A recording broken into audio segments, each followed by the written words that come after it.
انا بيستفزني قوي الكائن اللي اسمه محمد رمضان ده، وانا مش عارف الدولة فين منه. الكائن ده بيسيء لكل المصريين بالافعال اللي بيعملها.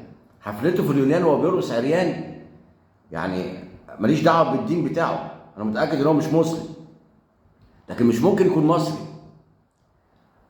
الكائن ده هيغير مبادئ وقيم المصريين في اللبس. الشباب هيلبس عريان بعد كده لو الكائن ده ما اتحكمش. الكائن ده معاه مليارات، ففرحان بيها وفرحان باللي حواليه، وان الناس بتجري تبوس ايده وتبوسه، فمبهدل الدنيا بره. والمشكله ان هو بيمثلنا كمصريين. انا واحد من الناس، محمد رمضان ده ما بيمثلنيش. محمد رمضان ده كائن لازم يتبطر، لان عدم بطره هيعمل غرغرينه في الشعب المصري، هيعمل غرغرينه في الشباب المصري. فاللي زي ده لازم يتبطر. اللي بيلبس بلوزه زي الحريم وكوليه زي الحريم وبيرقص عريان ده لازم يتبطل. اعلان الاتصالات ده لازم يتوقف. هي فين دولة القانون؟